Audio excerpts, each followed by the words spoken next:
Hi friends, welcome to confident ஃபுட்ஸ்லேருந்து. நம்ம இன்றைக்கி என்ன பார்க்க போகிறோம்னா, வெறும் கோதுமை ரவை வச்சு ஒரு கேக் தான் பண்ண போகிறோம். வீட்டில் இருக்கக்கூடிய பொருட்கள் எல்லாமே வச்சு நம்ம எப்படி ஈஸியாக பண்ணுறது, ஒரு ஈவினிங் ஸ்நாக்ஸு நம்ம குயிக்காக பண்ணுறது எப்படின்னு பார்ப்போம். வாங்க பார்க்கலாம். இதுக்கு தேவையான பொருட்கள் நம்ம என்னென்னு நம்ம பார்த்துருவோம். ஒரு கப்பு வந்துட்டு கோதுமை ரவை, ஒரு அரை கப்பு வந்துட்டு தயிர், அரை கப்பு பால், 3/4 கப்பு ஜீனி, 1/4 கப்பு ரீஃபைண்ட் ஆயிலு, இது வந்து பேக்கிங் சோடா வந்து 1/4 ஸ்பூனு, பேக்கிங் பவுட்ரு வந்து அரை ஸ்பூனு. நான் கொஞ்சோன்னு மேலே தூவுறதுக்காக முந்திரியும் பாதாமும் கொஞ்சம் கொஞ்சமாக கட் பண்ணி வச்சுருக்கிறேன். ஒரு 4-5 ஏலக்காய். நம்ம ஏலக்காய் இல்லைன்னா நம்ம வந்து எசன்ஸ் கூட வெனிலா எசன்ஸ் இந்த மாதிரி ஏதாவது நம்ம சேர்த்துக்கலாம். நாளைக்கு ஏலக்காய் நான் சேர்த்துக்கிறேன். வாங்க எப்படி பண்ணுறதுன்னு பார்க்கலாம். ஃபஸ்ட்டு வந்துட்டு நம்ம இந்த ரவையும் ஜீனியையும் ஃபஸ்ட்டு ஒரு அடி அடிச்சுக்கலாம். அடிச்சுட்டு அதுக்கப்புறம் வந்துட்டு தயிரையும் பால் வந்து கொஞ்சமாக ஆட் பண்ணிக்கிடுவோம், பாதி. அதுக்கப்புறம் எண்ணெய், இது 3ஐயும் போட்டு அடிச்சுட்டு அதுக்கப்புறம் நம்ம ஒரு 10 நிமிஷம் ஊற விட்டுக்கலாம். வாங்க அடிச்சுக்கலாம். நான் இப்போ வந்துட்டு சர்க்கரையையும் ரவையையும் அடிச்சுட்டு அது கூட ஏலக்காயும் போட்டு அடிச்சிட்டேன். இப்போ இந்த டைமில் வந்துட்டு நம்ம தயிர், அப்புறம் எண்ணெய்,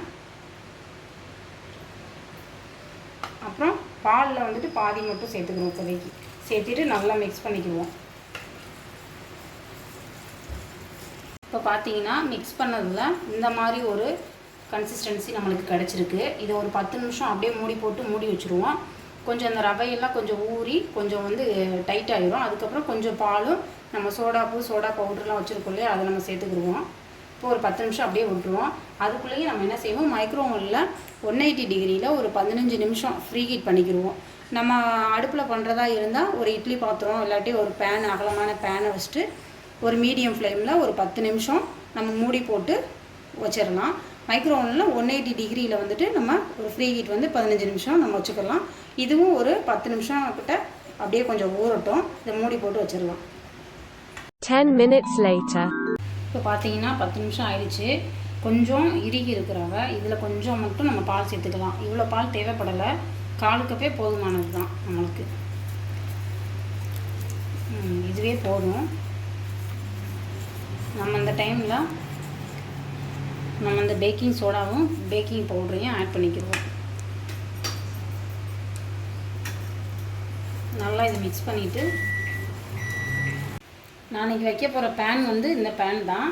இதில் பார்த்துக்கிட்டிங்கன்னா கொஞ்சம் ஆயிலெலாம் நல்லா எல்லா பக்கமும் ஸ்ப்ரெட் பண்ணிவிட்டு கொஞ்சம் மாவு போட்டு எல்லா பக்கமும் தட்டி எடுத்துருக்கிறேன். இதே கூட நம்ம இது இட்லி பாத்திரத்தில் வைக்கிறதுனால வச்சுக்கலாம். இதில் நம்ம இதை ஆட் பண்ணிக்குவோம்.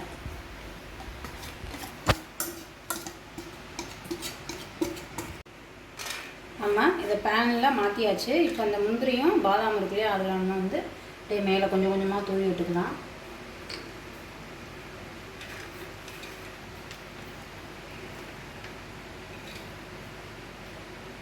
நம்ம இதை ஓவனில் வச்சிடலாம். இப்போ பார்த்துட்டிங்கன்னா 200 டிகிரி வச்சுருக்கேன். அதில் 35 மினிட்ஸு நம்ம கொடுத்துட்டு நம்ம விட்டுறலாம், ஆன் பண்ணிடலாம். இப்போ நம்ம ஓவன்லேருந்து எடுத்துட்டோம். பாருங்கள், கேக் அவ்வளோ அழகாக வந்திருக்குன்னு. இது வந்து ஒரு பிளேட்டுக்கு நம்ம மாற்றிக்கிடலாம். பாருங்கள், கேக் வந்து வேறு இதுக்கு நான் ட்ரான்ஸ்ஃபர் பண்ணிவிட்டு நான் கட் பண்ணியிருக்கிறேன். அது கொஞ்சம் ஹீட்டாக இருந்ததுனால ஒரு மாதிரி ஆயிடுச்சு. பாருங்கள், கேக் பாருங்கள் எவ்வளோ நல்லா வந்திருக்குன்னு. நம்ம வெறும் கோதுமை ரவை தான், அதை வச்சு கூட நம்ம ஒரு டேஸ்ட்டான கேக் வந்து ரெடி பண்ணலாம். வீட்டில் ரவை இருந்ததுன்னா செஞ்சு பாருங்கள். ரொம்ப ஈஸியான ரெசிபி தான். நீங்களும் ட்ரை பண்ணி பாருங்கள். பிடிச்சிருந்ததுன்னா லைக் பண்ணுங்கள், ஷேர் பண்ணுங்கள், கமெண்ட் பண்ணுங்கள், மறக்காமல் சப்ஸ்கிரைப் பண்ணுங்கள். Okay friends, thank you.